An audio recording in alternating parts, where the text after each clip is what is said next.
The opinions of the crowd are killing you every single day. And the biggest accomplice is your own cowardice. Face the truth. You are on your knees, begging for validation from people whose lives you wouldn't trade yours for in a million years. You tremble at a single judgmental glance. You toss and turn all night in the dark over one hateful comment, one baseless insult from some faceless stranger on social media. You torture yourself with the same questions on repeat.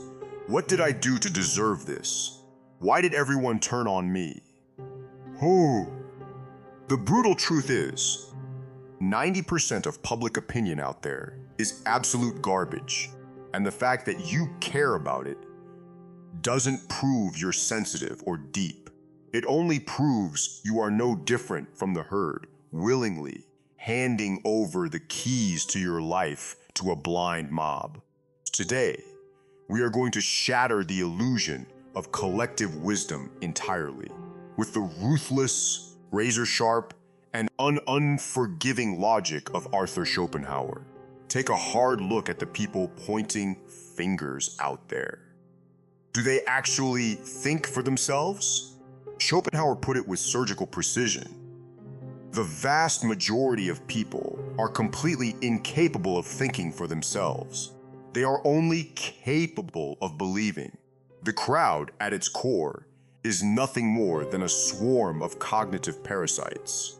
They are so lazy, they would rather swallow a lie whole than verify the truth for themselves.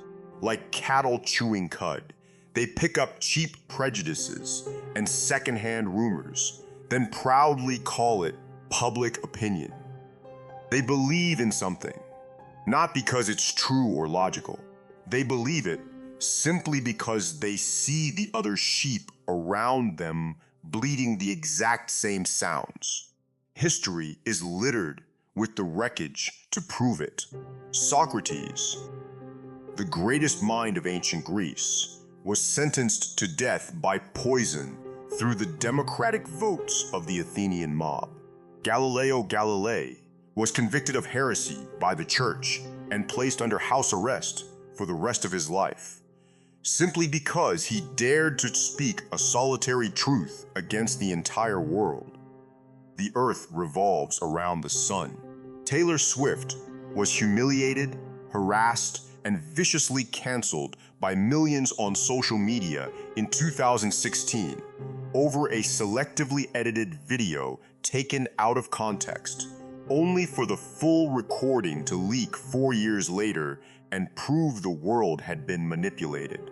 When the crowd unanimously declares something, it has almost never been the truth.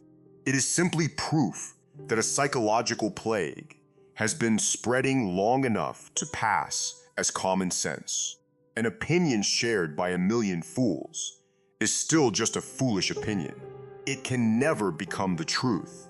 And yet you, an intelligent mind, are locking yourself inside the narrow cage they built. You feel lonely. You feel out of place among pointless conversations, shallow trends, and the fake performances of those around you. Be proud of that loneliness.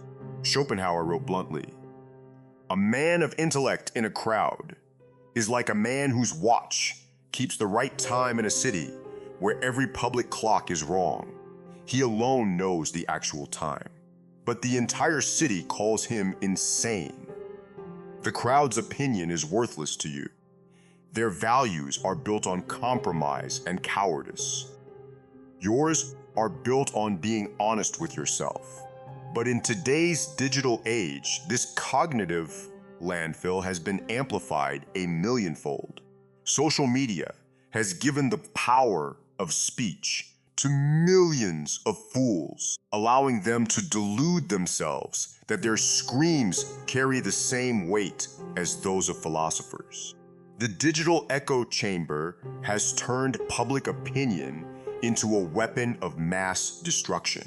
An opinion that gets hundreds of thousands of likes is automatically treated as modern-day gospel. while a thoughtful, critical perspective gets buried and canceled without mercy. And are you a victim of this ruthless cancel culture? Look beneath the surface of cancel culture and see it for what it truly is. Collective intimidation by those too cowardly and powerless to stand on their own. They only dare to throw stones from behind their screens, hiding within a faceless, anonymous mob. They are terrified of your difference. Your silence and your composure are a direct insult to their loud and hollow existence. They attack you, they judge you, not because they are right. They do it because your freedom exposes their own servitude. They cannot stand the sight of someone who dares to step outside the herd, charting their own course without needing their approval. Their judgment of you is not proof that you did something wrong. It is a badge of honor, proving you have broken free from the machine of collective conformity. You are not broken. You simply hold standards too high to be watered down by the muddy current of public opinion. But instead of continuing to rage, take a step back and look at the root of the problem. Why are humans so easily hurted? Evolutionary psychology has revealed a terrifying truth.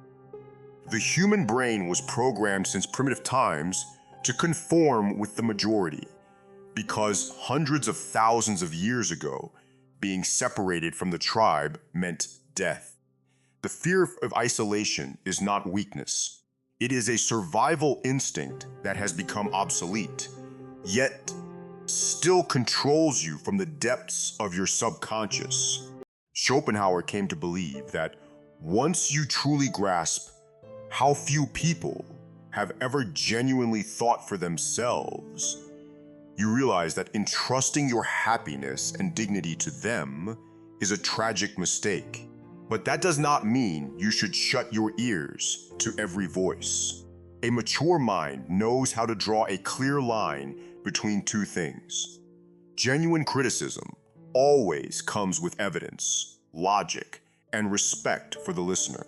The noise of the crowd carries only fleeting emotions and the urge to assimilate others.